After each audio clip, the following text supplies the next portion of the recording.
All right, welcome back to Scoop City. James Palmer with you with Chargers wide receiver Lad McConkey. And Lad, this is where I have to start. Everybody's talking about the way things finished against Miami. Your play, I know this is hyperbole, but when we look later into the season, could this be a defining play for the Chargers and the way your season goes? Because this is one you needed badly after dropping 2.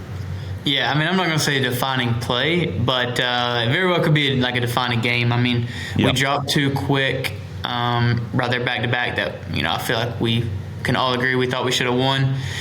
So it was good to just get back on track. And Giro had talked about, some teams he's been on. It's like, you drop one, and you got to just get back on track and get that game, and it can jumpstart the rest of your season. So we're hoping that's for us, but, it's a week-by-week league, and we got to go out and do it every week.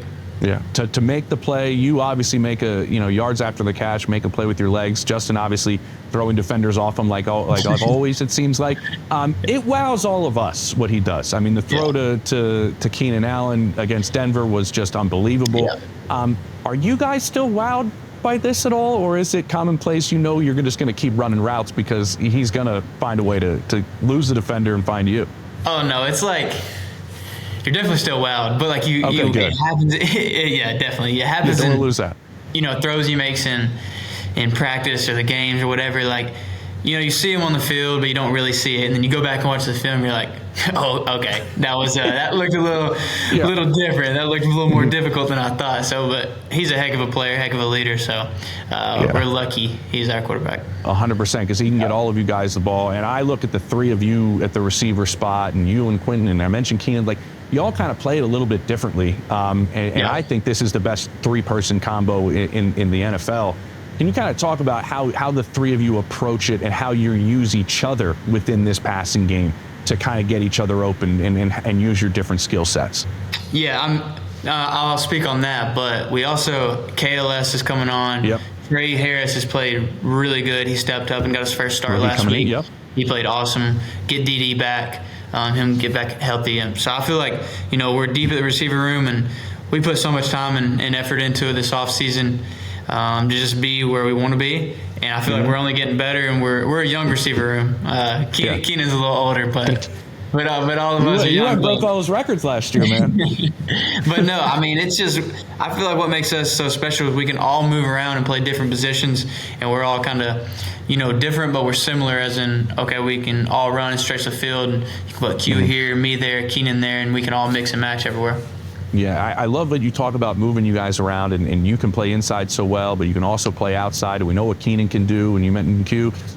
But your offensive coordinator has a stigma for some reason in the NFL, right? He can be unimaginative in the passing game. And, can you kind of squash that kind of perception now, what we've seen you guys go out there and be able to do? What is it like playing in Greg's offense that you like so much specifically in the passing game?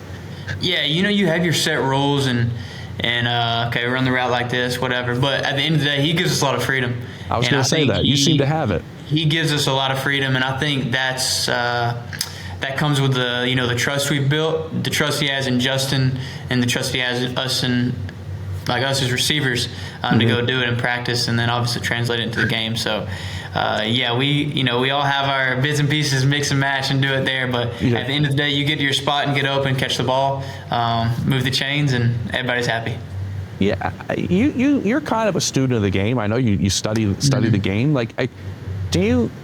And the game has evolved, so nobody just sits in the slot all the time anymore. But do you have a favorite slot guy you've watched that you like that operates from inside, over the years, or somebody in the game before you? There's not really a specific guy that I sit there and watch. It's more of I take a little bits and pieces from everybody, see what works for people, but okay, that release was nice. Let me try to use that. Okay, that second level route, that head and shoulders at the top of the route was nice. So take little bits and pieces from everybody, and then kind of go from there. So.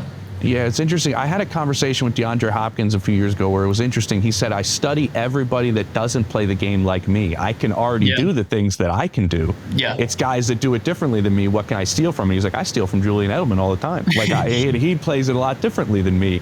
And there's definitely things you watch and you'd be like, okay, let me try that. And if it works, be like, okay. And then it's Let's go. Okay, that's not my game. I can't do that. Let me revert back. So there's bits and pieces you can take from everybody. Oh, certainly. What has this offense been like with the, obviously you've withstood a lot of injuries up front, specifically in the backfield as well. And then all of a sudden, out of nowhere, did you expect this performance out of your running back this past week when both guys are down? And did you see this coming from him? I mean, first of all, replacing O and replacing Najee, like, it's tough, those guys are studs. But when it was Kamani's time to step up and play H2's time, Naheem, I feel like they answered the bell. And they had done that, through training camp. And I've seen them put in the work. So, no, I wasn't surprised. And up front got it done, too. Like, we had some great blocks and gave them some big holes, and then they did the rest. Do you think this stretch, lad, like you guys are going through where guys are filling in spots and in these different areas and Q goes down 2 for a game, like, that on the back end of the season when guys are getting healthy too, that depth pays off. This stretch pays off for you guys. I think for sure. I think we put our head down and grind right now. People filling in here and there, whatever it might be. Okay. But when we get everybody back healthy and then it all starts clicking, we start rolling at the right time. I think that's what it's all about. Gosh. All right. Before we go, I'm curious. You had such a dominant rookie season. Mm-hmm. And this was your first real, because it's preparing for the league in your first one, but now your real off season. What did you do this off season to prepare for year 2 that you maybe learned, and is it paying off? That specifically what you maybe tried to do this off season? Yeah, it was all about getting my body right. Honestly, last year was a struggle at times throughout the year, just getting week to week. So first was just getting my body. Man. First getting my body healthy and then building like a good foundation. It's not like, I feel like in college, like, you have good strength training, you're getting stronger, you're getting faster, but it can't be like individualized, it's kind of the whole team. So to be able to get that individualized training and just getting my prep down and like how I approach like before practice and recovery and stuff like that, I think it was huge for me. So I found a really good spot and I was excited about it, and I think it's definitely paid off. I feel I was gonna say, do you feel different this year compared to this time last year? It's night and day. I feel so much better. Oh, that's massive. That's huge. All right, last one. This is the real last one. How far can Justin throw a football? Just like, we don't know, but you probably do. Far enough. I don't know a number.